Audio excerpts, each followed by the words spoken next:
tudo bem? Mais uma vez estamos aqui, você, o nosso valoroso internauta, mais um assunto interessante aqui do Cidadania Sustentável, programa pontuando nesse Banner Cidadania Sustentável, traz mais um assunto interessante. Eu e a Vanessa Bittar, que é minha partner do programa, trouxemos aqui o professor doutor Paulo. Eu vou dizer qual o assunto que nós vamos tratar e você pode ter certeza que vai ser um assunto interessante. Olha bem. Nós vamos começar falando aqui com base no movimento de cidade criativa, cidade feliz, que é o caso de Santa Rita de Sapucaí, que é a nossa inspiração nesse momento. Nós vamos falar de uma pauta que é a seguinte: a influência do urbanismo na vida do cidadão, né? Quer dizer, estamos falando sobre aquilo que é o seu dia a dia.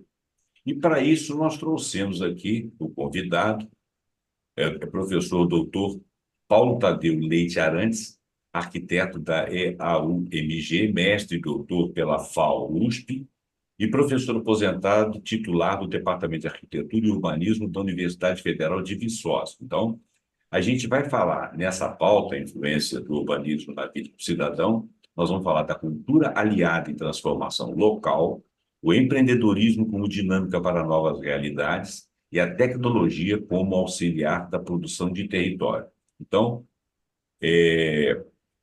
boa tarde, Vanessa. Boa tarde, professor doutor Paulo. Eu vou seguir na minha preleção aqui para a gente não cansar nosso internauta para ele chegar ao assunto. Vou fazer uma introdução rápida aqui.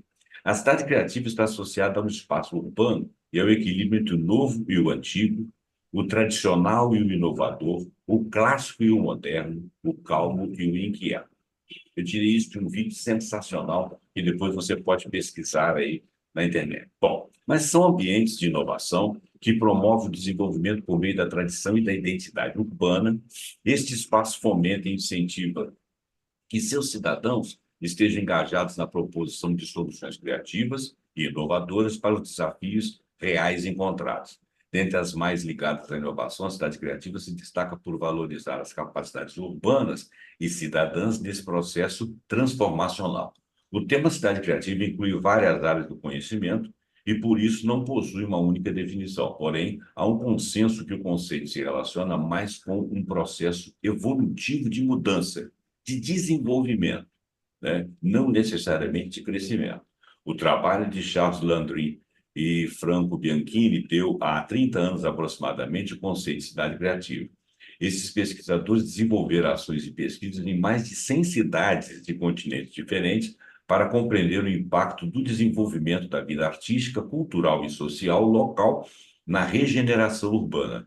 Um dos marcos desse processo de criação do conceito foi um workshop realizado em Glasgow, no início de 1990, denominado The Creative City, resultando logo após na publicação de obra homônima que apresentem em conteúdo a percepção dos dois autores do tema. E esses não são apenas os dois autores que eu poderia citar aqui.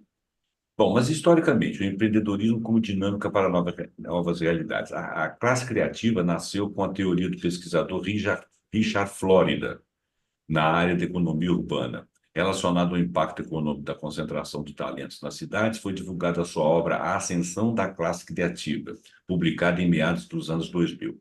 O autor defende que a força de trabalho criativa contribui mais para o desenvolvimento econômico de cidades e regiões, pois atualmente o conhecimento, a criatividade e a inovação são fatores fundamentais nos mercados ainda globalizados. Os membros da classe criativa trabalham em geral em áreas criativas, obviamente, mas não apenas. Existem vários núcleos. Os criativos são encontrados em diferentes ocupações, resolvendo problemas complexos que dependem da criatividade e do conhecimento, como advogados, gestores, analistas financeiros. Tem um núcleo hipercriativo que é composto por indivíduos em atividades essencialmente criativas que produzem novos conteúdos, conhecimentos, serviços, produtos, como, por exemplo, cientistas, arquitetos, designers e programadores. E dentro desse grupo ainda são encontrados os boêmios, que são os trabalhadores do meio artístico e cultural, como músicos, compositores, atores, artesãos, pintores, fotógrafos, dançarinos, aqueles que promovem eventos de arte em geral, e etc. A tecnologia para auxiliar a produção do território, esse conceito de território, mesmo não sendo recente, tem sido atualizada a partir do entendimento das dinâmicas que nele ocorrem e de seu real significado. A economia criativa envolve o desenvolvimento de produtos, de serviços e soluções inovadoras, impulsionadas pela criatividade e pelo uso inteligente da tecnologia. Não é um uso aleatório, nem um uso para crescimento, nem forçado. A criatividade pode inspirar o desenvolvimento de novas aplicações, dispositivos e sistemas que aprimoram a infraestrutura, a mobilidade, a segurança, a gestão de recursos ao mesmo tempo, alavanca os setores do audiovisual, do cinema, do design, da moda, da engenharia, da arquitetura, games e muito mais. Um exemplo desta sinergia é Santa Rita de Sapucaí, um berço de inovação tecnológica para o desenvolvimento de Minas Gerais do Brasil, que seria um título que a cidade se atribui. O Parque Tecnológico Aberto de Santa Rita de Sapucaí consolida-se como um exemplo pioneiro e inovador no Brasil e no mundo, de uma cidade inteiramente voltada para o desenvolvimento tecnológico do país. Mas quem pode falar mais sobre esse assunto de Santa Rita de Sapucaí é o professor doutor Paulo Tadeu Leite Arantes. Bom, então eu vou passar agora a palavra à Vanessa, depois dessa breve introdução, e, ato contínuo, passamos ao doutor Paulo. Muito obrigada, José Roberto, por mais uma vez esse espaço, né, Cidadania Sustentável. É um projeto aqui de Juiz de Fora, que nós já estamos encampando ele há quase 3 anos, né, com muitas gravações aí de relevância, né, conteúdo para a sociedade. Então, de uma forma muito especial, que essa gravação, né, do dia de hoje, ela vai direto para o evento da Semana Criativa da cidade, né? E de modo muito especial nós convidamos o professor Paulo, né? Que foi uma figura que contribuiu muito para a cidade de Santa Rita, no sentido do movimento, né? Cidade criativa, cidade feliz. E ele vai trazer essa bagagem para compartilhar com a gente sobre pontos importantes que devemos pensar se a gente quer movimentar o território, que não é algo muito simples, né? Quando a gente mexe com um coletivo grande, né, que é o espaço territorial, isso aí a gente depende de muitos fatores para acontecer, não é porque eu quero que vai acontecer alguma coisa, mas é a busca de um consenso, né? De um querer orientado e compartilhado. E eu acredito muito que esse pensamento vai vir forte na nossa conversa de hoje, né? E o grande desafio, quando você quer transformar um espaço que é de todos, é você fazer a maioria compreender para que lado quer ir, né? E compartilhar de valores, de princípios e de ações que se complementam, né? E não como se fosse puxar cada um acorda para um lado e no fim arrebenta e nada acontece, né? Então temos que ter essa preocupação, e Santa Rita é uma inspiração realmente para esse momento da Semana Criativa de Juiz de Fora, que é a primeira semana criativa de organização local, né? E nós estamos nos desafiando a fazer aí um manifesto de quem estiver no evento, né, para concluir aí um documento orientador, né, que possa vir falar, ó, queremos isso, o que você, né, enquanto iniciativa, pode contribuir para esse caminho, né? Então, nada mais pertinente do que tocar, então, em assuntos como planejamento urbano, né, que a gente sabe que o planejamento urbano ele influencia muito no comportamento das pessoas, no modo de vida, na qualidade de vida. E não é só as construções bonitinhas, né? Tem vários fatores aí, inclusive na área de saúde, né? Que influencia também, dependendo da qualidade que o território oferece para o cidadão, né, viver. Se é um território que pega muito trânsito, se é né? Tem deslocamento de muito carro em um determinado horário. Isso tudo vai gerar um efeito positivo ou negativo, né, na vida do cidadão. Ele vai querer ficar ou não naquele lugar, e fora outras coisas, né, custo de vida e a maneira como os arranjos locais são organizados para atender com serviços básicos, né? O professor vai falar um pouco mais sobre isso. E também, junto a esse movimento, né, de querer transformar as coisas, eu acredito muito nessa questão dos pilares, né, que envolve a cultura, no sentido da dimensão da mentalidade, né, da narrativa que você coloca para o coletivo, compartilha com o coletivo, isso vai orientar várias coisas, né? Também no empreendedorismo como um fator de comportamento, não é simplesmente CNPJ, protagonismo, criar condição para realizar, é você pensar e praticar, né? Nesse sentido comportamental mesmo, e a questão da tecnologia, né? Como uma ferramenta, uma aliada de um processo de mudança de realidade. E aí, nesse sentido, eu penso a tecnologia não somente tela de computador, celular, mas em um sentido amplo da palavra tecnologia, no sentido de que você imagina alguma coisa e para você externar para o mundo você tem que ter uma técnica, você tem que ter um método para que compartilhar com os outros e fazer as pessoas entenderem como se faz aquilo, né? Então, para além do que é muito conhecido de todos, a tecnologia como um aliado de um processo de mudança de realidade, né? Então, eu gostaria, professor Paulo, que você contasse um pouquinho dessa história, né, de como começou a inspiração desse movimento Cidade Criativa, Cidade Feliz, de onde originou, né? Quais foram os desafios desse caminho, que com certeza tiveram vários, né? Não foi mar de rosas de princípio, né? Porque o que eu falo, às vezes é fácil você falar que não está bom para mim, eu vou para outro lugar. Mas são as pessoas que fazem o lugar. Então, se você nunca apostar naquilo e sair para outro, pode ser que você encontre também mais problemas em outro lugar. E a nossa função como ser humano é resolver os problemas que estão no nosso caminho, deixar um pouco de legado, né, por onde a gente passa, Uhum. né? Então, assim, não é fugir. Às vezes ele tem muito a aprender. Claro que tem gente que gosta de encurtar o caminho. Ah, eu gosto disso, lá está mais desenvolvido, eu vou embora para lá, sem problemas. Mas pensar que até as dificuldades é uma oportunidade, e uma grande oportunidade, né?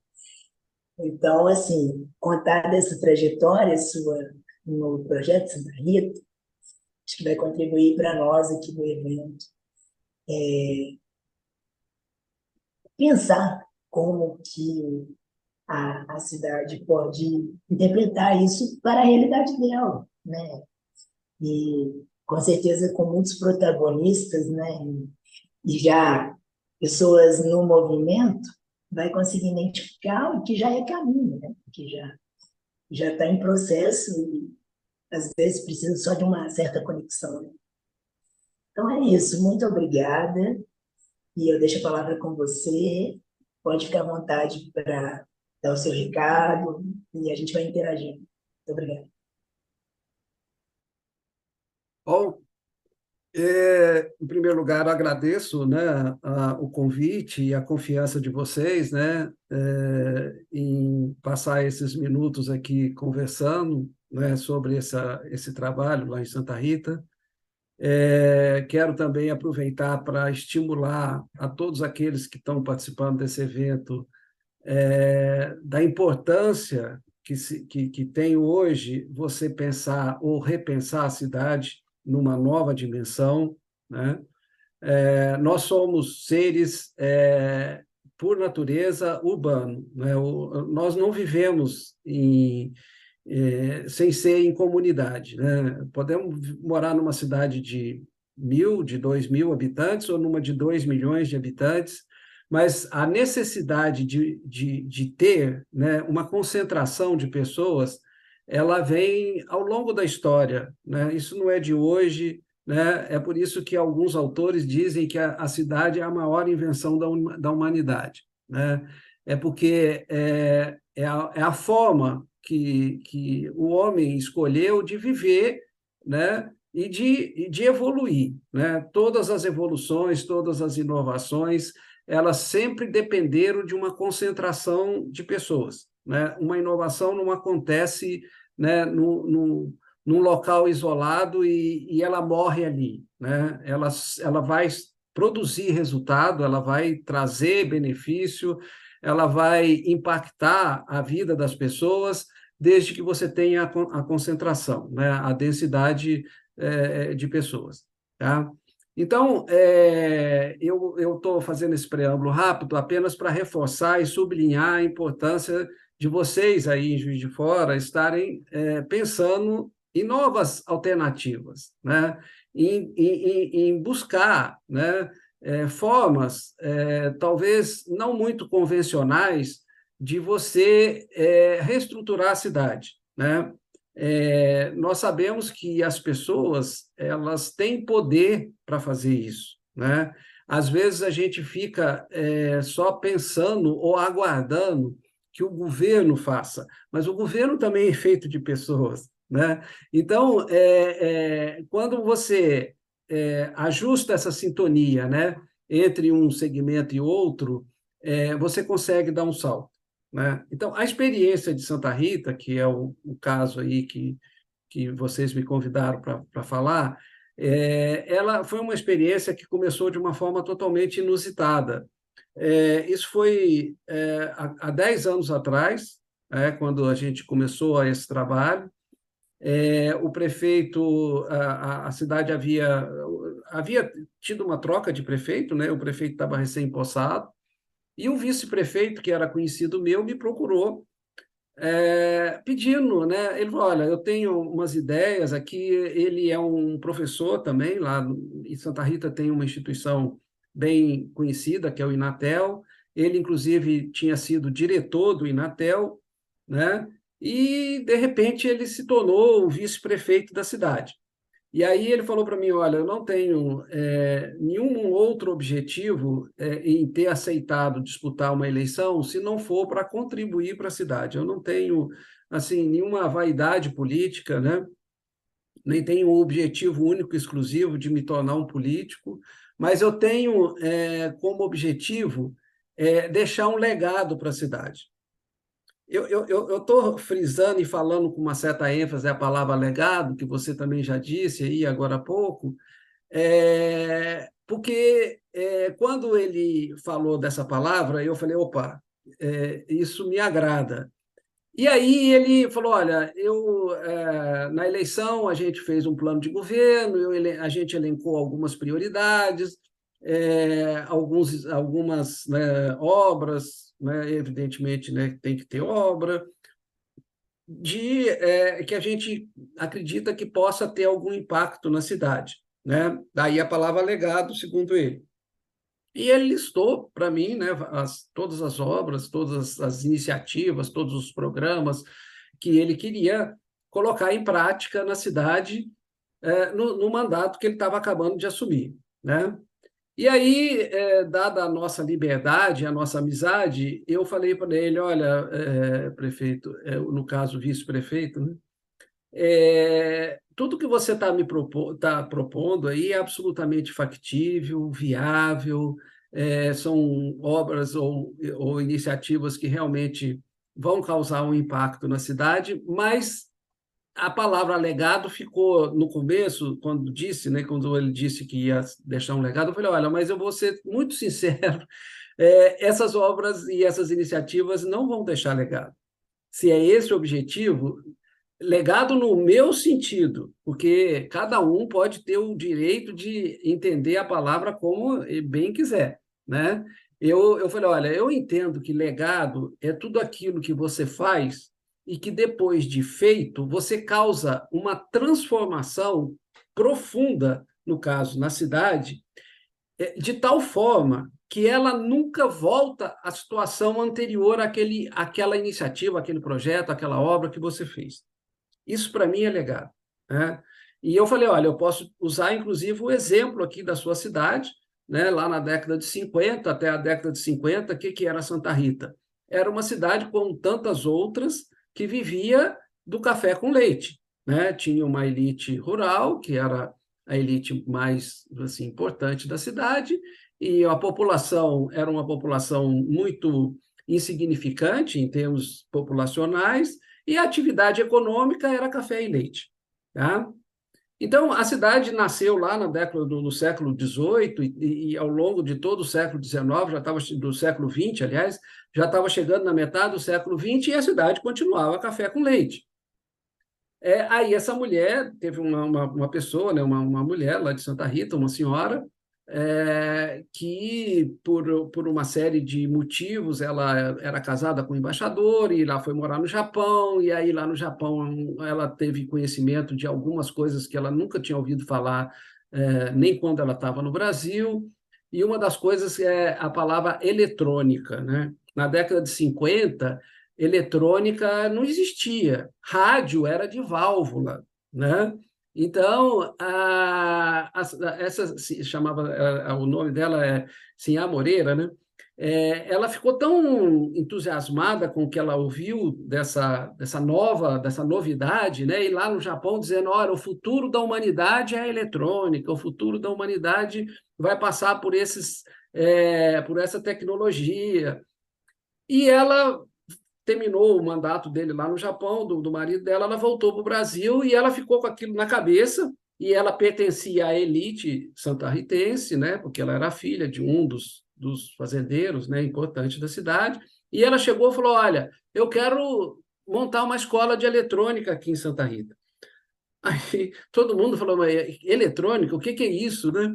Escola de quê? Para formar o quê? Para fazer o quê? Ah, não, porque eletrônica é o futuro da humanidade, eu ouvi isso, estou com esse negócio na cabeça, e aqui no Brasil eu nunca vi falar que tivesse uma escola de eletrônica, e eu quero pôr uma escola de eletrônica aqui em Santa Rita. Tá? Muito bem. Ela foi buscar apoios políticos, não vou contar muita história, porque senão a gente fica muito centrado nisso, mas o fato é que, no final da década de 50, a Escola Técnica de Eletrônica de Santa Rita foi inaugurada, a primeira escola de eletrônica da América Latina. Ela descobriu que não era só no Brasil que não tinha nada de eletrônica, era na América Latina não tinha nada. Né? E aí, a história de Santa Rita mudou. Santa Rita, que era, como eu disse, uma economia agrária, gradativamente ela foi se transformando numa cidade tecnológica. Né? Aí, logo em seguida, veio o Inatel, depois veio a FAI, foram vindo vários ciclos da cidade, né? Todos focados nessa origem da eletrônica. Então, eu disse para ele, olha, a Sinhá Moreira deixou um legado. Ela construiu. Porque quando você constrói uma escola comum, ela é uma grande contribuição, mas não é um legado no meu conceito. Eu não estou dizendo que eu estou certo, não. No meu conceito, o legado tem que mudar, tem que ser radical. Você tem que fazer uma transformação, você tem que criar uma ruptura, né? Você tem que dar um novo paradigma, tá certo?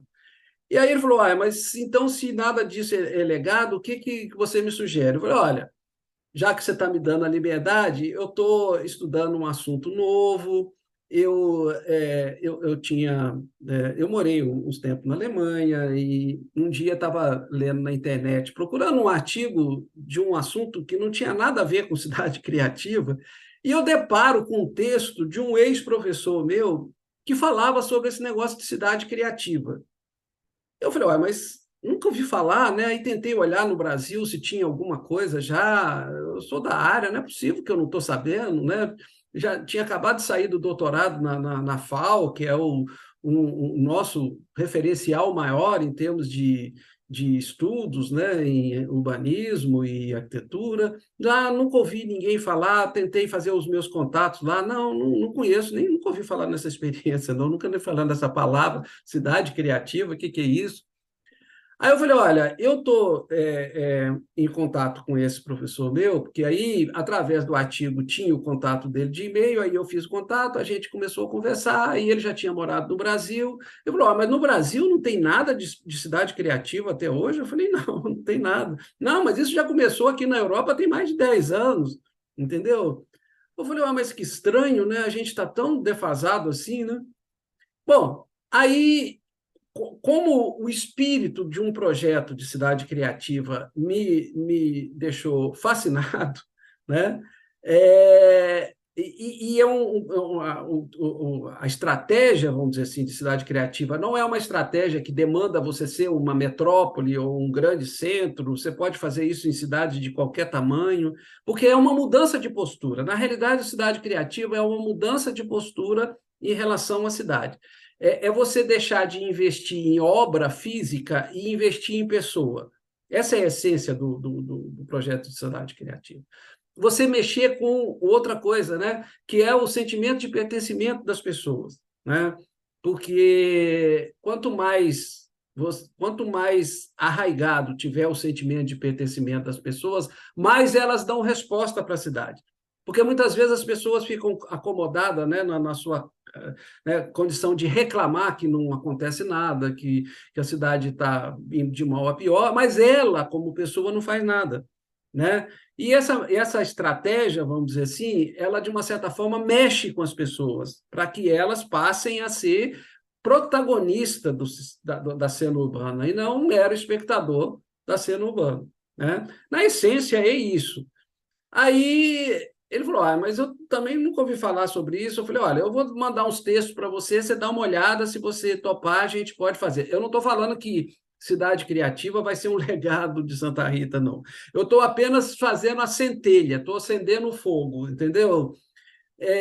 Pode ser, né, se o processo tiver sucesso, né, você pode, essa cidade já vem de tradições de mudanças aí de comportamento ao longo dos anos, essa pode ser mais uma mudança, e aí sim você ter realmente uma transformação impactante, né? E você, né, eu falei, olha, legado, né? Quando a Sinhá Moreira criou a escola de eletrônica aqui, provavelmente ela não pensou que era um legado, ela ia fazer uma coisa que ela entendia como positiva para a cidade.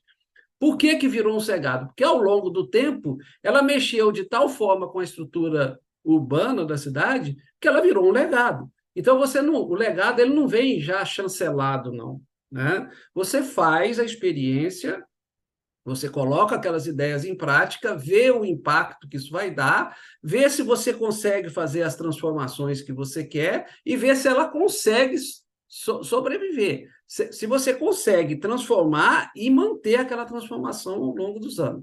Eu brincava com ele, falei assim, olha, um projeto de cidade criativa, pelo que eu tenho, né, de informação, é um projeto longo, ele não tem obra, não tem placa de inauguração, né? Não tem aquela que eu sempre falo, né? Não tem aquele famoso 4F da administração municipal, né? A festa, o fiado, a faixa e o foguete. Um projeto desse, ele vai mexendo com a cidade, vai mexendo com as pessoas, as coisas vão acontecendo ou não vão acontecendo, né? Dependendo da forma como isso é conduzido, e as transformações vão acontecendo, não é isso? Você quer, nada invalida continuar com todos esses projetos que você me apresentou. Mas se quer o novo, o diferente, o impactante, eu estou dando uma mera sugestão, né? Eu não estou falando que todo mundo que quiser fazer um projeto de impacto na cidade tem que fazer um projeto de cidade criativa. Longe disso. Né? Apenas uma sugestão, porque houve uma coincidência. Eu estar, né, muito envolvido com esse tema e não ter nenhuma experiência no Brasil e ter uma receptividade. Quando eu passei a ideia, eu não sabia se ia ter receptividade, mas pelo menos eu plantei a ideia. Olha, dá uma olhada, vê o que você acha.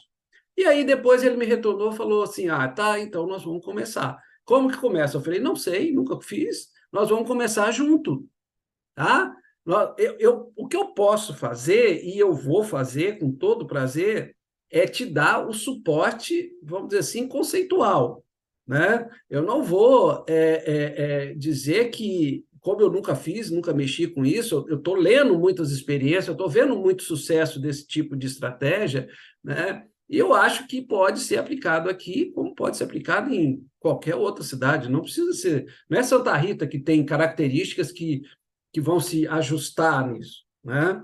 E aí, então, começou, né? Aí eu falei, olha, todo projeto de cidade criativa tem que ter uma coisa que a gente chama de catalisador. O que é um catalisador de uma reação química, por exemplo? É um elemento que você coloca na reação para apressar as reações e ele não altera, né, a estrutura daquela reação, ele apenas adianta o processo. Né? Eu falei, olha, tem que ter um catalisador. Então, o que vai ser o catalisador nosso aqui? Aí pensou, vamos fazer um festival.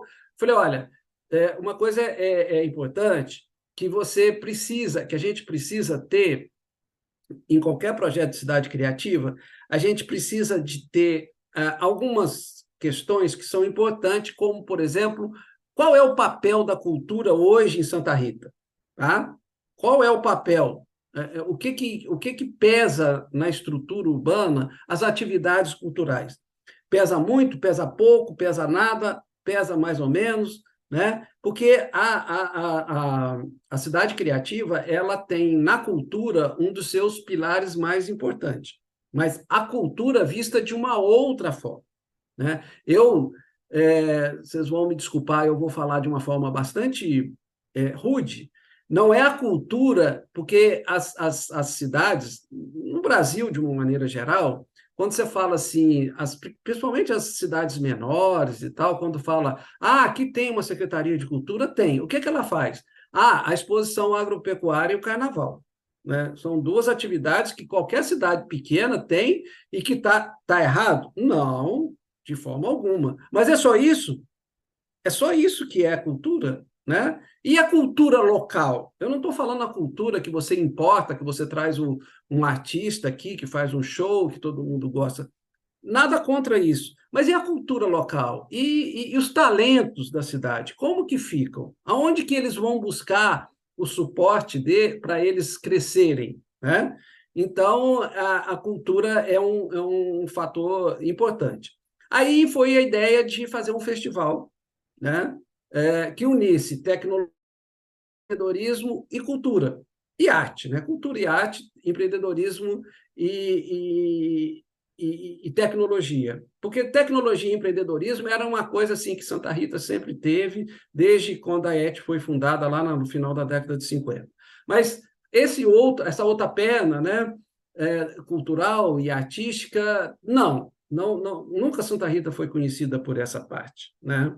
Olha, vamos revelar talento, vamos mexer na estrutura, vamos incomodar as pessoas, vamos mostrar para elas que elas podem fazer muita coisa que talvez elas nem sabem que elas poderiam fazer, tá? E aí veio o nome que foi dado por eles. Eu não fui, quando eu trabalho em projetos urbanos, eu sou muito respeitoso com a identidade local. Entendeu? Eu não chego, olha, tem que ser, o nome tem que ser esse. Não. Você quis dar o nome, se não quisesse dar nome também ia ser do mesmo jeito. Quiseram dar esse nome, e aí começou. Né? O primeiro festival foi um fracasso redundante, né? Não deu em nada, o primeiro que foi feito. E aí houve um certo, né, um susto, vamos dizer assim, né? Uai, mas eu pensei que ia dar certo. Eu falei, olha, vamos analisar o que não deu certo. Por que não deu certo? Não deu certo porque o formato não estava bom, não deu certo porque as atividades não foram bem estruturadas. Afinal, qual foi? Aí fizemos uma avaliação e vimos que o principal erro foi a data. Fizeram o festival em novembro, entendeu? Então, uma cidade muito estudantil como é Santa Rita, chega em novembro, a população estudantil ela está preocupada com a formatura, ela está preocupada com o baile, ela está preocupada com emprego que ela vai formar, ela não está preocupada com essas coisas, entendeu? Então, a data foi mal escolhida. E o formato também talvez não tenha agradado muito. Falei, olha, tem duas alternativas. Ou tentamos mais uma vez, porque estamos fazendo uma coisa nova, ou encerra por aqui, foi uma ideia que eu dei, não deu certo e tudo bem. Não, vamos tentar. Aí mudou para meio do ano, que aí você não tem esse acúmulo de atividades no final do ano, e aí a coisa começou a dar certo, e começou num crescente, num crescente, num crescente, num crescente, até chegar onde nós chegamos hoje, né? Então, é um trabalho que começou pequeno, começou modesto, que começou pouco ambicioso, né?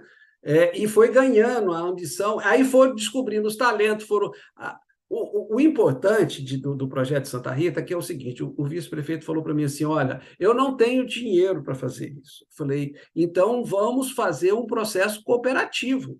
Vamos chamar a população, vamos criar um grupo, vamos dizer assim, que o projeto não seja da prefeitura, dessa administração, ou não seja de um partido político, ou não seja de um grupo, né, dos empresários da cidade.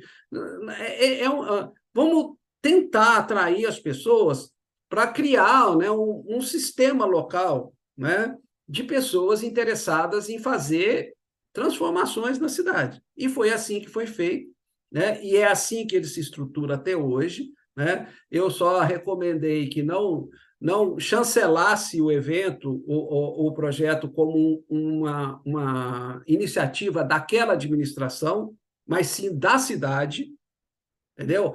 Aí eu acho que tem que ter uma sensibilidade do gestor, né, com relação a um projeto dessa natureza. Porque a grande maioria vai querer falar assim, não, é na minha gestão, que foi eu que fiz, foi eu, né? E quando, na realidade, é a cidade, né? O projeto Cidade Criativa é um projeto da cidade, das pessoas da cidade. A administração participa? Sim, participa, ela tem o papel dela, entendeu? Mas não é ela a promotora do evento.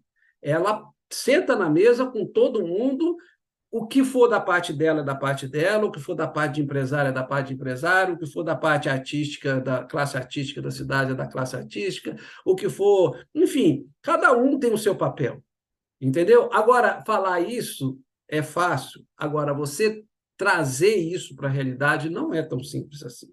Tá? Você você precisa de ter alguma realização para que a adesão aumente. Por isso é que precisa ter o tal do catalisador. Pode ser, foi o festival que Santa Rita escolheu, que tem esse nome. Hoje já nem fala mais de festival, hoje você fala em movimento. O festival virou um movimento. Hoje é movimento, cidade criativa, cidade feliz. É o movimento da cidade. Né? E o que surgiu nesse meio de cultura que foi criado é algo absolutamente imprevisível. Ninguém imaginava que, quando a gente começou lá, 10 anos atrás, você teria, né, dentro de uma das realizações, um negócio chamado Hacktal, tá? Que hoje é um dos eventos, né, que une, né, inspirado em outros eventos, né? O Hacktal não é uma ideia original, existe esse tipo de movimento em outros países, né? Existe no Brasil algo parecido, que é a chamada virada cultural, né? Que também tem, né, um formato semelhante, mas o Hacktal, ele é um formato santarritense. Ele se inspira desses movimentos e faz uma releitura disso e reinventa um movimento, né? Hoje, o Hacktal hoje é uma atividade econômica da cidade, vamos chamar assim, entendeu? E hoje também, né, eu acho que talvez mais uns 5 ou 10 anos eu posso chamar o Cidade Feliz de cidade de um legado, é que se as pessoas disserem assim, não, mas se não tiver as atividades do Cidade Feliz, Cidade Coisa, não é mais Santa Rita. Aí sim vai ser um legado, mas a ideia do legado foi plantada, né? Você ser atrevido, você ser corajoso e você ter o que é fundamental, você ter uma sensibilidade do gestor de que você está fazendo alguma coisa extremamente positiva, que dá resultado, que demora, né? Olha, já passaram 4 administrações, agora já vão para a 4ª eleição, né? E o projeto está lá, ele não foi descontinuado. Então, isso é um. Você pode procurar aí, você vai procurar com um lupa experiências desse tipo no Brasil que duram mais de uma gestão. Lá já vai para a quarta gestão, entendeu? Então, esse eu acho que é o grande diferencial do projeto Santa Rita, que é um projeto que já passou, né, por várias eleições. Eu falo que o projeto Santa Rita hoje já está chancelado, referendado pelo voto. Se você consegue passar pelo menos três administrações, né, em que nada do que foi feito foi descontinuado, é porque a aceitação da cidade é grande. Unânime não é, tá? Existe crítica. Você vai conversar com certas pessoas, elas vão criticar, mas a quantidade de pessoas que vão elogiar é absolutamente, absurdamente maior do que aquelas que criticam. Tá? Então, Professor, basicamente, é esse o que a gente tem experimentado lá em Santa Rita ao longo desses anos. professor, e eu vou meter a colher aí só um minutinho. Pode, é? Estou gostando muito da sua fala. Aqui em Juiz de Fora, talvez a Vanessa não pegou isso, não. Quando eu era jovem, o carnaval de Juiz de Fora era o segundo carnaval de Minas. Sim. E o desfile era feito na principal avenida da cidade, realmente era muito A Rio problemático, Branco. a Avenida Rio Branco. Vinham pessoas de vários lugares do Brasil e às vezes até do exterior. Não estou exagerando, eu vivi Não, isso. eu já morei em Juiz de Fora. Eu já Bom, vivi essa época. essa época, o carnaval. E o mais interessante é o seguinte: aí, bom, então o doutor já sabe, fizeram uma avenida. Ah, ficou Sim. uma avenida maravilhosa. Mataram o carnaval. No ano seguinte, já não tinha mais. Porque aquilo ali era uma coisa que sujava a cidade, só que o comércio ficava aberto, o comércio vendia, enchia Os hotéis. os hotéis, né? Os clubes enchiam, a gente conhecia gente diferente na cidade da gente, né? Ninguém saía daqui no carnaval. 2 anos depois, aqui ficou um mar de silêncio. E todo mundo fala, graças a Deus, agora nós temos silêncio. Aí foram ficar enfadados, saíram daqui para gastar dinheiro lá fora. Aquilo ali foi criticaram, isso aí foi criticado várias vezes. Eu não vou penalizar o cara que fez a avenida, mas foi uma falta de visão imensa. Porque o que poderia ter feito? Já que existia essa coisa, vamos canalizar isso para um lugar que seja mais viável e manter a chama acesa. Sim, E não, e concordo com o que o professor falou, não manter isso a cargo de uma administração, porque senão a próxima administração ela vai querer tirar aquele mérito da fulana para poder a ciclana sobressair. Então, se o mérito é da cidade, eles estão administrando como administra a cidade, vão administrar o evento, né? É claro que esse crítico de obra feita, que eu estou sendo aqui agora, né? Não tem muita validade. Eu tenho autocrítica para saber isso. Mas eu estou pensando aqui o quanto que nós todos, eu era muito jovem, talvez não tivesse muita capacidade ou competência para fazer alguma coisa, mas realmente as pessoas daquela época, talvez eu mesmo, não pensamos, gente, nós estamos perdendo um filão, que não era qualquer coisa, né? As escolas, e outra coisa, a proximidade do Rio de Janeiro, daqui, 2 horas e meia, que tinha passado assim naquela época, algumas escolas vinham aqui no final da semana do carnaval desfilar aqui na cidade. Aonde que isso acontecia? Devido à proximidade. Alguns artistas vinham aqui, né? E nós perdemos isso, né? Fomos na contramão do que Santa Rita raciocinou. Então, realmente precisa de pessoas, né? Abaixo, eu não vou fazer crítica a ninguém particularmente.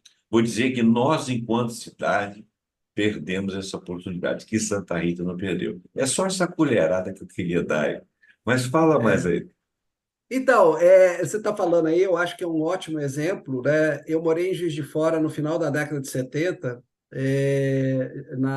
o prefeito era o Melo Reis, Melo né? Reis. Melo Reis. E eu trabalhava na prefeitura, na Secretaria de Planejamento, no IPLAN, né? Hoje acho que parece que não existe mais IPLAN, é É. outro nome, mas, enfim.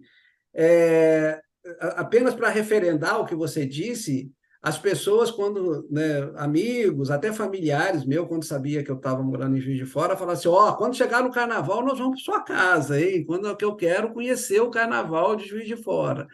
E eu passei 2 carnavais em Juiz de Fora, né? Porque a minha passagem por Juiz de Fora foi rápida, né? Não fiquei muito tempo. A E eu fiquei pena. muito impressionado com o que eu vi. Eu falei, não, todo mundo falava do Carnaval de Juiz de Fora. Falar é uma coisa, mas você, né, que era arquibancada na Avenida Rio Branco, você tinha toda uma estrutura, você tinha toda uma competição, você tinha toda uma, né, uma paixão, né? Você é Turunas, você é Mocidade, você é, enfim, né? Cada um tinha a sua escola de preferência, e ia e torcia. E aquilo era contagiante. É. Não só o desfile, a qualidade do desfile, né? A opulência do desfile, porque você pensava, você tinha como referência desses desfiles o desfile do Rio, que é uma coisa, né, fora de propósito, já era naquela época, né? E você via que numa cidade, né, menor, né, em Minas, que não é, né, não tinha tanta tradição assim, né? Hoje, Carnaval em Minas está mudando um pouco de formato, né? Até aqui em Belo Horizonte, por exemplo, quando chegava Carnaval aqui, eu estudei aqui, né? Morei muitos anos aqui, 10 anos aqui. Aqui no Carnaval era a época que você saía da cidade, a cidade ficava completamente deserta. Não tinha absolutamente nada de Carnaval aqui. Hoje é outro conceito, entendeu? É um Carnaval diferente, não é de escola de samba, é de bloco, é um Carnaval mais, vamos dizer assim, mais romântico, vamos dizer assim, mas é um carnaval que está crescendo absurdamente todos os anos. E aí a gente volta naquela questão, né, da cultura como esse motorzinho, né, que a gente deixou ele meio abandonado ao longo dos anos, né, e que o conceito hoje, né, aí acobertado, né, por uma economia chamada economia criativa, né? Porque hoje você tem classe criativa, economia criativa e cidade criativa. São termos que foram acontecendo aí ao longo da década de 90, depois no começo dos anos 2000, e eles se consolidaram, né? Essas coisas começaram em lugares diferentes, em épocas diferentes, mas acabaram convergindo, né? Porque todas essas iniciativas, tanto da classe criativa, economia criativa, como cidade criativa, tinha um fio condutor comum, que era exatamente você resgatar a importância da cultura ou redefinir a importância da cultura na vida cotidiana nossa, né? O caso da economia criativa, né, quem primeiro chancelou esse nome, eu falo que a economia criativa é a primeira economia criada por um não economista. Quem criou o termo economia criativa foi um jornalista inglês chamado John Hawkins, e o que ele fazia? Ele fazia resenha de espetáculos em Londres, né? Então, ele era assim, mais ligado à atividade jornalística dele, era basicamente fazer resenha de espetáculo, crítica, comentários, etc. E ele começou a perceber que nesse mundo, né, existia uma economia que não aparecia em lugar nenhum. É muito simples. Você pega uma peça de teatro, por mais simples que ela seja, você vai precisar do ator, você vai precisar do diretor, você vai precisar do iluminador, você vai precisar do figurino, você vai precisar do cenário. Olha quanta coisa eu estou numerando aqui, e cada uma dessas atividades é uma atividade econômica. Né? O maquiador é um profissional, o figurinista é um profissional, o cara que faz a iluminação, que é responsável pela iluminação, é um profissional. E aí ele começou a descobrir, começou a ficar se inquietou, vamos dizer assim, de essa economia que, no caso de uma cidade igual Londres, que tem um volume extraordinário, né, de atividades nesse coisa, não aparecia em lugar nenhum. Que lugar que você coloca, né, um iluminador de teatro, um figurinista, um maquiador, aonde que ele entra no coisa? E aí ele resolveu dar esse nome, e aí ele não só fez isso, como ele fez uma estrutura e elencou 13 atividades que ele considera como atividades dentro da chamada economia criativa. A economia criativa ela é basicamente uma economia que tem como ponto de partida, né, o talento da pessoa para exercer ou para fazer aquela atividade. Entendeu? Então, o pré-requisito é esse. Né? E aí ele colocou 13 áreas, né? E quando você coloca essas 13 áreas da economia criativa criada por ele, e você soma o PIB que isso gera, é um negócio absurdo. Ela é hoje a terceira força econômica do mundo. Ela pede para o petróleo e para a mineração. Depois disso, é economia criativa. Tá? Inclusive, ela é chamada também economia laranja. Nós temos um termo meio pejorativo aqui de laranja, né? Mas é porque a cor da criatividade é a cor laranja, né? Então, muita gente também chama, né, a economia criativa como economia laranja, né? Teve um banco, né, o Banco de Desenvolvimento, né, da América Latina, ele fez um estudo recentemente sobre esse, né, o que é essa tal economia criativa. O banco está procurando onde tem dinheiro, ele não tá vendo essas coisas assim por bonzinho, não, né? Aí ele fez um mapeamento, né, dessas atividades e quanto que cada atividade dessa contribui em termos de dinheiro, né, de receita. E ele levou um susto quando ele viu que era a terceira, entendeu? Se você pega, por exemplo, cidades, né, que são polos mais pesados, vamos dizer assim, como Londres, como Nova York, como, sei lá, Berlim, ou outras cidades grandes do mundo, né, onde essas atividades têm um peso maior, né, se você soma isso tudo no mundo inteiro, você tem um peso extraordinário, entendeu? Aí quando você chega aqui, aí você fala assim, eu hoje falo, né, que a secretaria mais importante de uma prefeitura é a da cultura, pensada dessa forma, tá? Eu costumo dizer o seguinte, tem cidades do interior de Minas que tem um negócio chamado conservatório, que é um nome que eu acho que já devia estar sendo repensado, porque dá uma impressão de uma coisa assim meio estática, né? Meio cara de museu, assim, que ninguém vai, né? Se fosse concertatório, né? De concerto. Então, eu falo assim, um conservatório é uma escola técnica.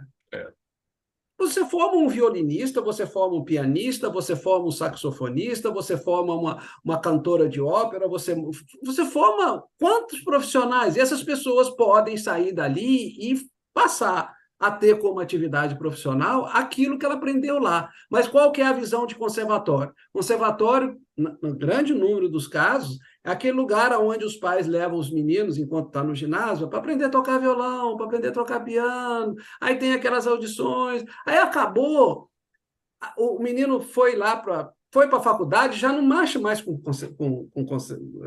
Ela já... Aquilo se perdeu. Você não olha para o conservatório como uma escola técnica de música, de teatro, de cinema, né? Como uma atividade que você vai formar profissionais que vão exercer aquela profissão. Não é por lazer, né? Então, esse repensar dessas atividades, né, começa a mexer na estrutura local quando você trabalha a cultura como esse famoso quarto pilar do desenvolvimento sustentável, entendeu? Porque ela pode contribuir economicamente, ela não precisa necessariamente ser só um local onde o governo, seja o estadual ou municipal, ou o estadual através do municipal, aloca uma verba X lá por ano para você fazer um show, para você fazer um espetáculo, uma coisa desse tipo, né? Você pode fazer com que a Secretaria de Cultura local passe a ser uma secretaria que vai gerar receita, né? Olhando pelo lado, vamos dizer assim, econômico, né? Porque tudo que tem valor hoje, se tiver valor econômico, lamentavelmente, né? Mas você olha assim, não, a Secretaria de Cultura, o que ela produz de resultado econômico para a cidade? Ou ela é só um local onde se gasta e não se gera dinheiro? Porque os espetáculos promovidos pela Secretaria de Cultura normalmente são gratuitos. Então, você não tem bilheteria, né? Então, é simplesmente uma verba, né, um percentual do orçamento que é alocado para você trazer um artista, para você fazer um espetáculo e pronto. Mas e o talento local? Você já olhou para a sua cidade e viu se ela tem um talento, seja na música, no teatro, no cinema, no audiovisual? Hoje, inclusive, tudo está tão simples, você produz coisas fantásticas dentro de casa, não precisa de um estúdio muito sofisticado. Você tem aplicativos aí que podem fazer coisas assim que você antes achava que era só o Spielberg que conseguia fazer, né? Então, se você olha diferente para isso, você está, de uma certa forma, despertando talento. Essa é a palavra que eu falo assim, hoje, ela é central, né? Uma administração municipal hoje, ela tem que estar muito preocupada com a revelação, o apoio, o estímulo de talentos locais, não só na área cultural, mas principalmente também na área cultural, entendeu? Porque quando você retém um talento na sua cidade, ele começa a ter um efeito de transbordamento. Você está falando um exemplo do carnaval, que eu achei ótimo você lembrar do carnaval de Juiz de Fora. Onde que estão aquelas pessoas que produziam aqueles desfiles? Onde que elas estão hoje? Elas foram para o Rio ou elas mudaram de profissão? Cadê a economia que o carnaval gerava? Né? Não só a economia que ele deixava na cidade em termos de ocupação de leito, de restaurante, de visitação, de tornar a cidade conhecida, não só isso, mas daquelas pessoas que faziam o carnaval, daquele cara que fazia o samba enredo daquela escola, daquele cara que produzia a fantasia daquela ala, e por aí vai. E o que é Né? pior, né, professor? Eles não deram cria, né? Claro, você não tem aonde aplicar. Você não tem onde aplicar, Acabou, você você dispersou matou. todo mundo, essas pessoas envelheceram, algumas, né, acabaram falecendo, Isso. outras foram Fazer para um outros centros. comentário sobre isso aí. Outro dia eu vi na TV local, eles estão fomentando, sim, uma escola mirim, né? De pessoas para começar a tocar no carnaval. E geralmente são pessoas dessas famílias aí que têm a tradição, né, do carnaval. Uhum. A cultura é muito curiosa, porque ela realmente ela tem um poder de ramificação, né? Sim, grande, ela envolve muitas pessoas. E outra coisa que eu gostaria de destacar também da sua fala, né, quanto à questão do conservatório, as pessoas olharem aquilo como um hobby, né, como Isso, um passatempo, mas a gente sabe que hoje, comprovadamente, quem trabalha essas habilidades também musicais reflete em outras áreas da vida, né? Em questão de habilidades, né? Quanto de habilidade de liderança não tem que ter um maestro, por exemplo, né? claro. Está à frente de um coletivo, fazendo todo mundo no tempo certo fazer o que tem que fazer. Imagine isso refletido num ambiente de trabalho. Seria É, um paraíso, é. né? Eu vejo Você assim, a tem cidade, a cidade que nós, a cidade do século XXI, se as pessoas não entenderem que ela não é mais a cidade do século XX, é outra cidade, e como outra cidade, ela tem outras dinâmicas, algumas que nem existiam antes, outras que foram totalmente reestruturadas e outras que acabaram, morreram, não volta mais, entendeu? Então, se você não faz esse exercício, né, o que você faz eu falo assim que na minha maneira de ver existe uma diferença entre gestão e administração. A administração é aquilo que você tem que fazer no seu dia a dia. Toda prefeitura, que a gente fala administração fulano de tal, administração ano tal, administração com nome tal, e não importa. Ela para mim, remete ao dia a dia. O que se faz no dia a dia. As rotinas, vamos dizer assim, municipais. E o que é gestão? A gestão é o enxergar longe. A gestão é você prever alguma coisa, você propor alguma coisa que provavelmente não está acontecendo agora, nesse momento, na cidade, mas que você pode provocar para que elas passem a acontecer, tá certo? Então, eu acho que hoje você tem muita administração e pouca gestão. O grande gargalo das cidades brasileiras hoje é o excesso de administração e a falta de gestão, tá certo? Porque o gestor é aquele que prevê. Olha, se eu não investir em saneamento ou em água pluvial, em dutos de água, em rede de água pluvial, eu vou ter enchente na cidade. Eu vou ter alagamento na cidade. Isso é gestão. Hoje não está acontecendo nada em lugar nenhum, não tem nenhuma notícia disso. Mas basta cair um toró aqui de 10 minutos daquele de intensidade máxima que você vai encher os jornais de alagamento em Belo Horizonte, alagamento em Juiz de Fora, a água subiu 2 metros, não sei mais o quê. Isso é falta de quê? Não é de administração, é de gestão. Tá certo? Então, eu vejo assim que as cidades, né, é o grande, para quem eu falo que, né, o urbanismo é a ciência onde você consegue resistir ao maior número de frustração. Todo urbanista ele trabalha com isso, né? O que é eu já, né, eu me considero também nessa linha, só que de vez em quando a gente tem umas gratas surpresas, né?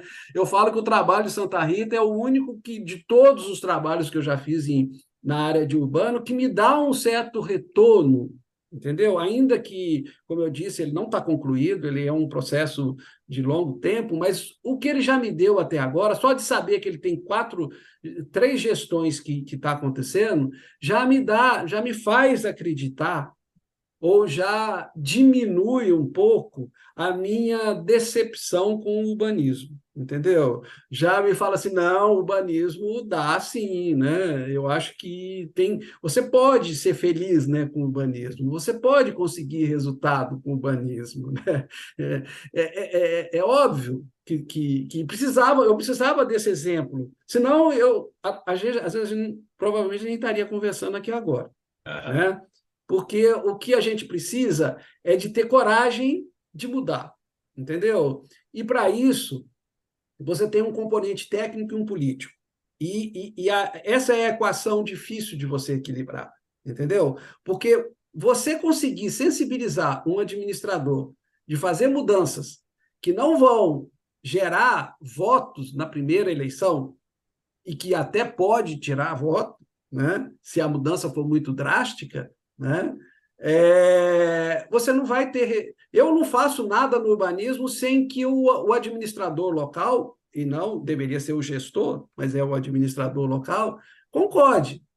A partir do momento que o administrador deixa de ser administrador e passa a ser gestor, eu consigo colocar ideias, porque essa é a minha formação. A gente tem, né, o privilégio de ter acesso a essas informações, coisa que os administradores locais não têm. Eles têm uma rotina infernal do dia a dia que não sobra tempo para isso. Então, o papel nosso é exatamente chegar para ele, olha, isso pode acontecer, isso pode ser feito de uma outra forma, isso, se você fizer isso hoje, daqui a 2, 3 anos vai ter o resultado assim, assado, né? Então, o meu papel é esse, mas eu não tenho poder de decisão. Eu não fui eleito pela população, né? Mas eu posso fazer né? Eu posso dar essas sugestões para quem quiser, né? Posso dar o suporte quando for o caso, e ver o resultado acontecendo, entendeu? Eu, às vezes, fico um pouco aflito, porque, como eu estou envolvido com essa área urbana desde que formei, e isso já vai para quase 50 anos de formatura, né? A minha maior frustração é que a gente não consegue ter esse diálogo com o gestor, com o administrador. Quando você consegue, é porque você está diante de um gestor. Então, em Santa Rita, eu estava diante de um gestor, de uma pessoa que foi capaz de acreditar numa coisa que ele nem sabia o que era. Entendeu? Então, isso né, o sonho, né, você ter essa ousadia, né, é que vai realmente fazer a diferença. Por que que o trabalho de Santa Rita hoje, agora teve um evento em Curitiba aí de cidade, como é que chama? Cidade, não é eletrônica, não, como é que é? Cidade Cidade tecnológica, alguma coisa educadora, desse, hein? cidade Inteligente. educadora, Cidade inteligente. inteligente, cidade inteligente. Então, quem que estava lá quem foi um dos conferencistas desse evento? Foi o prefeito de Santa Rita atual, que tinha sido vice lá atrás, entendeu? Então, isso deu projeção para a cidade, isso deu, né, um palanque para ele que ele não tinha. Ele não podia ser outro? Podia. Eu não estou me gabando disso, não. Eu estou apenas dizendo que a gente precisa, né, os nossos políticos, nossos administradores municipais, precisa de ter um pouco mais de ousadia. Sem ousadia, nós vamos repetir o passado. Às vezes, pior do que o passado. Às vezes, a gente consegue fazer pior do que o que se fazia no passado, né? Porque você não inova, você não muda, você não arrisca, tá? E essa é a minha grande aflição de ver, né? Eu estou aqui morando na capital do estado e eu estou muito decepcionado com a falta de gestão de BH. BH tem administração, gestão não, tá? Eu não vejo nada assim novo, não vejo nada ousado, não vejo nada que produza um resultado diferente. É aquela mesma coisa, muda só a escala. Aqui é uma área mais metropolitana, as outras cidades são menores, mas você vê a solução que é dada para os problemas aqui é de uma mediocridade que dói. Não é possível que esse apagão, vamos dizer assim, que a gente tem hoje na administração municipal brasileira, vá permanecer para sempre, porque parece que tem eleição, muda, sai prefeito, entra prefeito, era de um partido, entra outro partido, era de uma tendência, entra de outra tendência. Aí, 2, 3 meses depois, um ano depois, você começa a ver tudo igual, fazendo as mesmas coisas, com as mesmas práticas. Ninguém arrisca, ninguém tem um projeto ousado, né? Ou tem, e até são exceções, né? Quem faz alguma coisa fora do convencional vira exceção, né? Então, isso é muito ruim, Professor, tá? eu acho que esse apagão ele está acontecendo em mais de um setor. Esse é um outro assunto que não dá para a gente tratar Sim. aqui agora, mas eu acho que esse apagão está acontecendo em mais de um setor. Nós estamos na entre-safra de criar coisas diferentes. Mas eu queria dizer o seguinte: nós estamos caminhando para o final do programa. Parece que todo administrador, para ser gestor, ele tem que ser um pouco artista. Ele tem que criar um pouco, ele tem que se despreender, né? Essa linguagem muito técnica, essa performance tecnicista e técnica, ela engessa, né? E o mundo hoje está muito rápido e muito criativo. Bom, eu vou conduzir para o final do programa, para o vídeo não ficar muito grande. Eu vou passar a palavra à Vanessa para ela fazer a finalização dela. Ato contínuo, ela, por favor, passe a palavra ao professor. Mas, antes de mais nada, eu vou agradecer muito a sua fala, o Uhum. direcionamento da sua fala, a sua lucidez, e digo o seguinte: jamais se aposente, porque o senhor nunca esteve tão preparado, tão criativo. Fica à vontade, Tá Vanessa. bom, obrigado. Agradecer ao professor Paulo pelas dicas aí, né, dos desafios que tem, principalmente pela apropriação da sociedade civil do seu próprio protagonismo, né? Independente de qualquer atividade profissional que você esteja exercendo, seja um simples varrer o chão, ou construir um prédio, ou tocar uma música, você está fazendo um ambiente ser diferente, né? E aí nós temos que tomar cuidado do nosso papel no coletivo, né?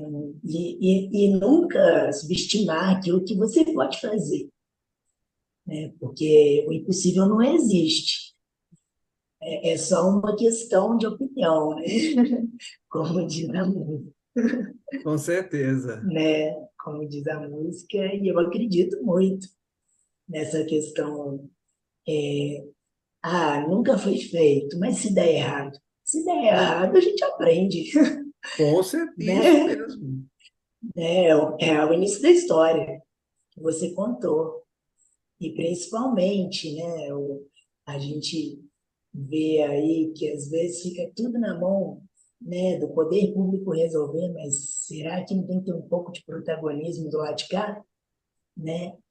E de também conectar, né? Eu acredito também que uma cidade não funciona só, por exemplo, o setor privado resolvendo uma parte, o setor público outra. Isso não é real, né? Porque existem regulamentações, existem questões de votos, né, para determinadas situações que vai impactar mais o coletivo.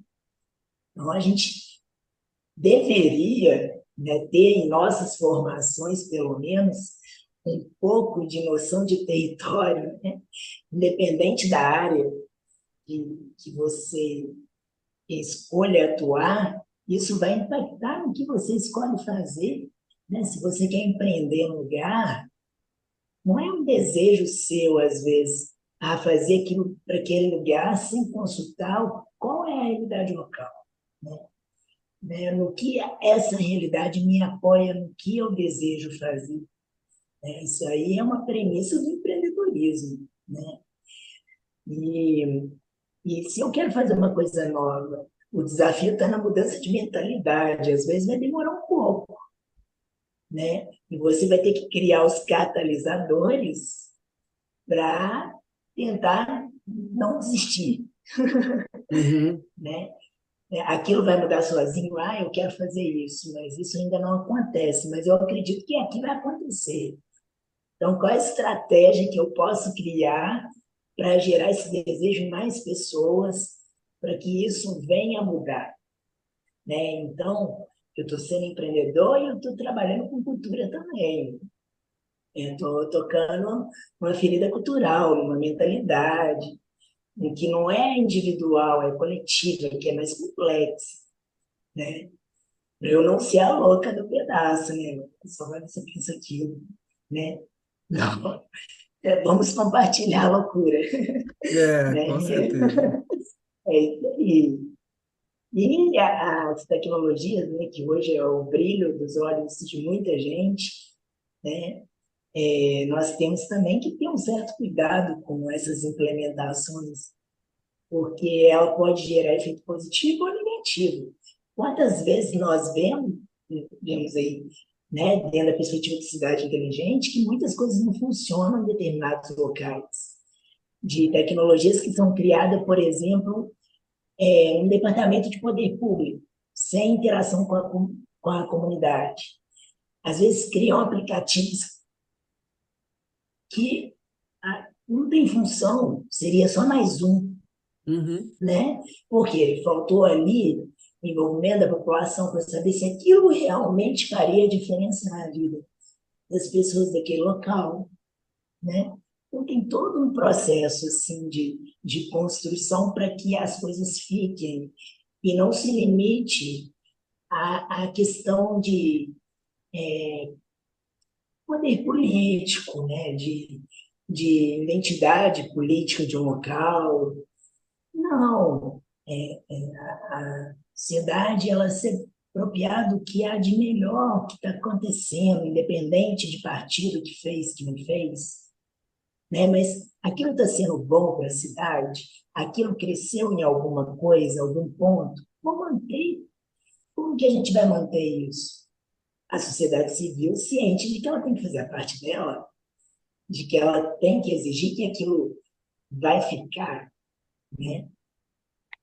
E E a gente vê essa questão da criatividade ainda como um tabu limitado, às vezes, ao campo, né, da arte, a raiz, né, vendo aquela perspectiva, e não é, ela permeia todos os campos, né? Basta você ter uma visão de longo prazo, porque quando fala cultura, cultura não é você apertar um botão e mudou. né? A gente vê muita coisa aí. Quando a gente vai estudar história, você fala, meu Deus, isso está acontecendo até hoje, né? Isso não mudou nada. Então, é muito, assim, a gente não pode perder a esperança da mudança. Eu acho que cada passinho é muito importante, né? E principalmente quando a gente cria coisas que catalisam com a diversidade, né? Você consegue colocar várias mentes que vêm de vários conhecimentos juntas e pensar que aquilo pode se relacionar. Que é uma coisa muito interessante, que eu sou de uma perspectiva de conhecimento horizontalizado. Eu gosto de navegar entre áreas. E muitas vezes você encontra alguns vocabulários específicos de áreas que são a mesma coisa que outras áreas, só que tem nomes diferentes, Uhum, né? E aí você fala, opa, mas isso não é aquilo, né? Só que são linguagens diferentes. Isso enriquece, porque te faz ter acesso a outra pessoa e falar assim, vamos conversar, fulano, eu acho que a gente tem algo a trocar. Porque eu trago de uma perspectiva, você traz de outra, né? E eu lembro que a gente conversando um pouco antes desse momento aqui, você falou que começou a acontecer em Santa Rita um movimento de aproximação de coisas diferentes para acontecer juntas, né? Isso marcou para mim, que é muito importante, porque e, um, assim, um show de música não pode se aliar a um evento de horta comunitária, sei lá, algo num sentido assim. E o que produz, que produto vai resultar disso, né? A gente pensa o ciclo das coisas, qual que é a experiência que a gente quer entregar. Não, mas isso não tem nada a ver, são públicos diferentes. Não, peraí, não, a gente está querendo criar uma experiência diferente, por que não? Né? Eu acho uhum. que é ter ousadia, não ter medo de errar, mas também não se jogar em altos riscos, né? Que é uma coisa importante. Ah, eu vou depositar tudo ali. Não é isso que a gente está falando, né? É você calcular riscos e falar assim, ah, aqui eu vou colocar meu tempo e vou ver o que vai dar. Se não der, eu vou aprender, Uhum. entendeu? Acho que essa é a mensagem que fica dessa nossa conversa também. Obrigada. Bom, obrigado mais uma vez a todos vocês, ao professor Zé Roberto, a você, Vanessa, pelo convite, pela oportunidade. Também, mais uma vez, reforçar a importância, né, do trabalho de vocês, a importância desse evento que vocês estão fazendo.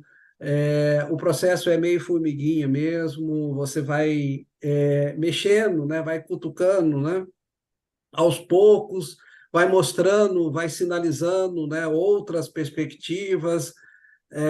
Tudo isso é enriquecedor, né? E parabéns também pela cidade, né, que está, né, de uma certa forma, absorvendo, né, assimilando, né, esses conceitos novos, né, os conceitos de cidade criativa, né, que não necessariamente. Eu não sou muito eu não gosto muito de rótulos, não, entendeu? A gente fala porque é onde você consegue juntar tudo, né? Você fala cidade criativa, é como se fosse um grande ventre, né? Onde você coloca tudo ali dentro, né? Então, eu vejo assim que as experiências, né, de cidade criativa no mundo, elas são únicas, né? Não copia nada, você não copia nada de uma cidade para outra, você busca a experiência de uma para você buscar, né, o entendimento da sua. A sua cidade é a sua cidade, a sua dinâmica local, ela é a sua dinâmica local.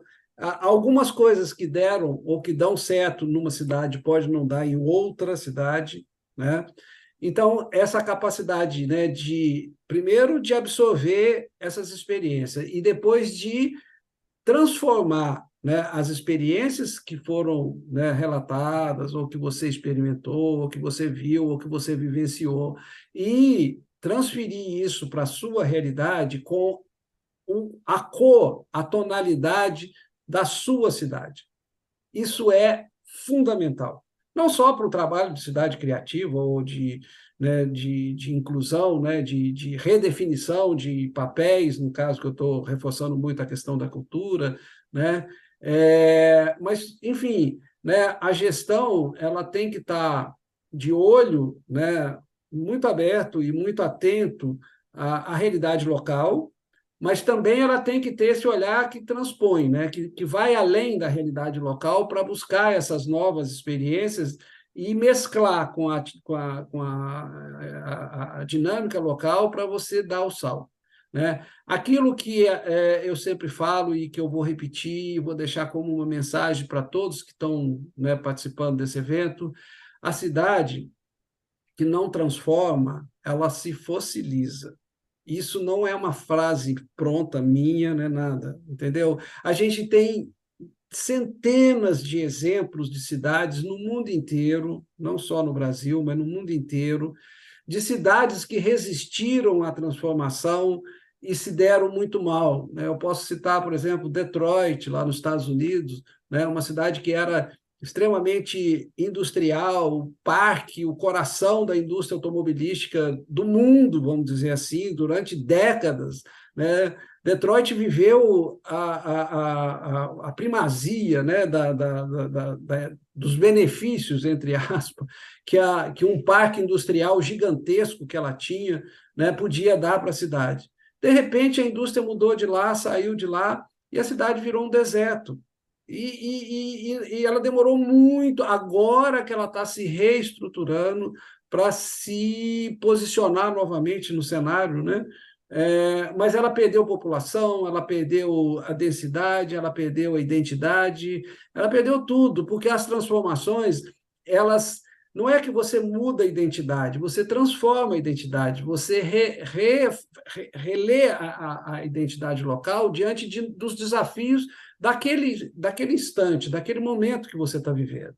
Se a cidade era industrial e se deu bem, como é o caso, né, que eu estou citando, e que a indústria, por um motivo qualquer, não está mais lá, né, você tem que pensar em outras coisas. Né? Eu acho que um outro exemplo também interessante é Bilbao, lá na Espanha, né, que era uma cidade de indústria naval. Né? Bilbao sempre foi uma cidade feia, né? Uma cidade...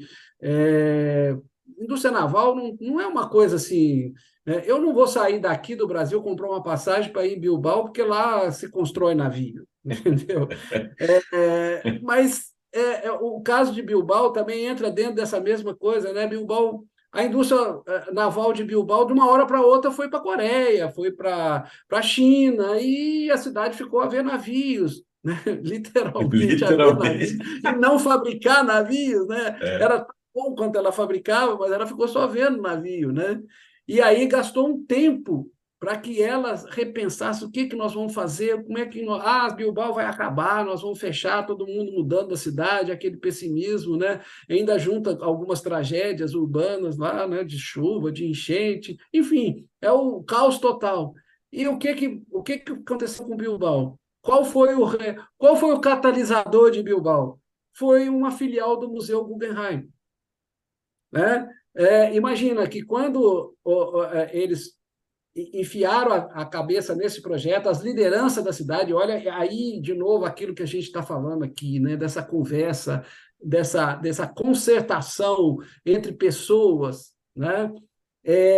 O caso de Bilbao ilustra bem isso, né? Que não foi a administração local que teve a ideia brilhante de levar uma filial do Museu Guggenheim. Foram as lideranças da cidade que se uniram e falaram assim, olha, nós estamos indo para o buraco, nós precisamos de fazer alguma coisa, e alguém sugeriu isso, entendeu? Eles nem sabiam que eles estavam fazendo, né, um catalisador de um embrião de uma cidade que poderia chamar de cidade criativa. Né? Filial de museu, nunca vi falar, né? Não existia, tanto que foi a primeira vez que se teve, né, na história, né, um museu famoso, como era o Guggenheim lá de Nova York, topar fazer uma filial, né? numa cidade que não tinha nenhuma tradição, né? Não era uma Barcelona da vida, né? Não era uma cidade que tinha a sensibilidade artística à flor da pele. Era uma cidade industrial, uma cidade operária, né? E, no entanto, vá em Bilbao hoje, né? E veja o que é a atividade de Bilbao. São atividades ligadas à cultura, a atividades culturais, tá certo? E o exemplo do Guggenheim multiplicou, hoje a Arábia, o pessoal lá do Oriente Médio está fazendo filial do Louvre, está fazendo outra filial do Guggenheim, está fazendo muita coisa lá, né? E quem foi que teve essa ideia primeiro? Foi essa cidade lá na década de 80, no começo dos anos 90. Então, eu estou dando esses exemplos pontuais porque ilustra aquilo que eu estou querendo reforçar e que eu deixo como minha mensagem final para vocês. Entendam que a transformação ela é obrigatória, mandatória. Ela vai acontecer de uma forma ou de outra, ou para o bem ou para o mal. Se você não gerenciar essa transformação, se você não fizer nada, você está transformando para o nada. Você está transformando de uma cidade pujante, de uma cidade que tinha uma economia ativa, para um nada. É uma transformação. Tá certo? Ela vai acontecer. Igual o caso de Detroit, ela aconteceu, a transformação para o pior. Né? Era uma cidade cheia de dinheiro, de atividades, de dinamismo urbano, de repente virou um deserto. Foi uma transformação para o mal. Né? Então, o que a gente tem que entender é isso. As cidades, elas fatalmente vão passar por um processo de transformação. O que cabe a cada comunidade, a cada gestor, não administrador, a cada gestor, é saber a minha cidade, que processo de transformação que ela está passando agora? É a primeira pergunta a ser respondida. O que está acontecendo? Aqui era melhor? Aqui era pior? O que fez aqui ficar melhor? O que fez aqui ficar pior? Feito isso, então, vamos fazer o seguinte, o que a gente pode fazer se está ruim? O que a gente pode fazer para melhorar? Se está melhor, o que a gente pode potencializar o melhor? Entendeu? Então, isso é absolutamente imprescindível. E isso, eu volto a insistir, não é papel exclusivo do administrador local, é da comunidade, da sociedade, das pessoas, tá certo? A partir do momento que cada um se imbuir desse desejo de participar do processo de transformação no sentido positivo, né, de transformar para melhor, eu tenho certeza absoluta, considerando a experiência que a gente falou aqui, que a gente chega em algum lugar muito melhor do que estava quando a gente não tinha feito nada, tá certo? Então, fica aqui, mais uma vez, o meu agradecimento, o meu abraço a todos os participantes desse evento. Desejo, né, que vocês saiam daqui embalado, né, entusiasmado. Né? A palavra entusiasmado é grega, né? Você sabe que entusiasmo significa estar possuído por uma divindade. Né? Então, que vocês saiam daqui desse evento possuído por uma divindade, mas uma divindade do bem, para que vocês possam voltar, cada um para sua casa ou para sua cidade de origem, né?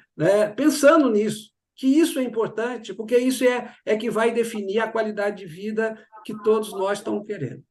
Tá bom? Grande abraço para vocês e, mais uma vez, muito obrigado. Bom, depois dessa fala do professor, eu me sinto na obrigação de não dizer nada. Por quê? Porque ela está muito completa, né? Ela é a frase que estimula. E nós trabalhamos aqui com aliás, principalmente a Vanessa trabalha muito em aglutinar pessoas que querem criar sempre, né? Não é à toa que nós fazemos parte aí do grupo do Recria Juiz de Fora, né? Então, eu espero que essas palavras do professor doutor Paulo venham a ensejar a gente, nós todos, cidadãos comuns, os grandes gestores, os menores administradores, os que têm grande formação ou pouca formação, os que têm grandes ideias ou pequenas ideias, que todos eles venham a trabalhar em prol da cidade. E a gente não precisa de pensar na cidade, numa situação de você estar aqui, fazer uma formação aqui e sair daqui, não. A gente pode pensar em gestar algo para ficar aqui mesmo na cidade e transformá-la e fazê-la ser um ambiente melhor. Bom, com essa fala eu termino o nosso programa, agradecendo a sua presença. Passe esse vídeo para frente, dá seu like, deixe seu comentário. Se quiser deixar algum recado para o professor, a gente leva até ele. Eu estou à Se disposição. Bacana, tá vendo?